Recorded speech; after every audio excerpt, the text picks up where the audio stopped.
El nostre cor és com el motor d'un cotxe. Gràcies a ell ens mantenim engegats. Per això és normal que ens preocupem quan algú de la nostra família o nosaltres mateixos patim una malaltia cardiovascular. Si voleu saber com prevenir els problemes cardíacs i mantenir en forma l'òrgan més important del nostre cos, quedeu-vos amb nosaltres.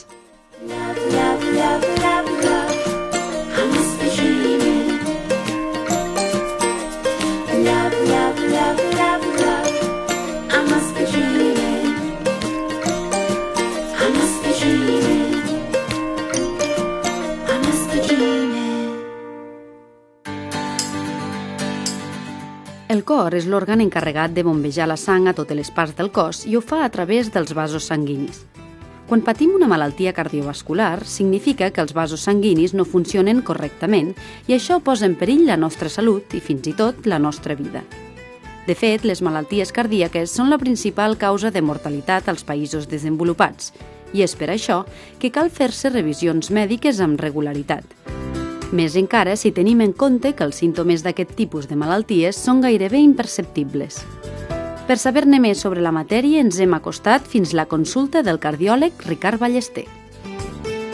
Les malalties cardiovasculars principals són les que afecten per l'obstrucció de les artèries al cor i al cervell. Llavors, a nivell del cor, l'obstrucció de les artèries suposa tenir angina de pit o infart i a nivell del cervell l'obstrucció de les artèries suposa tenir una embòlia, un accident cerebral vascular.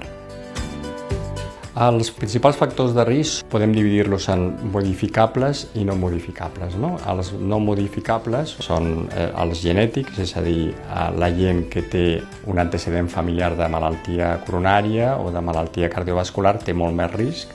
L'edat és un altre factor de risc no modificable i el sexe, és a dir, la dona, mentre que és jove, mentre que té la regla, normalment té molta menys incidència de malaltia cardiovascular que en els homes. Llavors, els factors de risc que són modificables són el tabac, la hipertensió, tenir la pressió arterial elevada, conlleva que les artèries es puguin tapar amb més facilitat, la diabetes, el colesterol i la vida sedentària, vull dir, el fer menys activitat física, comporta una facilitat per empitjorar els altres factors de risc. El que és important i no pots deixar de fer tota la vida és controlar els factors de risc. És a dir, si has tingut un infart, tindràs que deixar de fumar, tindràs que fer més activitat física, tindràs que menjar més sa, etc. Doncs ja ho sabeu. Per prevenir les malalties cardiovasculars cal que ens fem anàlisis de sang de forma regular, que mantinguem una vida saludable i que evitem els factors de risc com són el tabac o l'alcohol. Salut i fins la propera.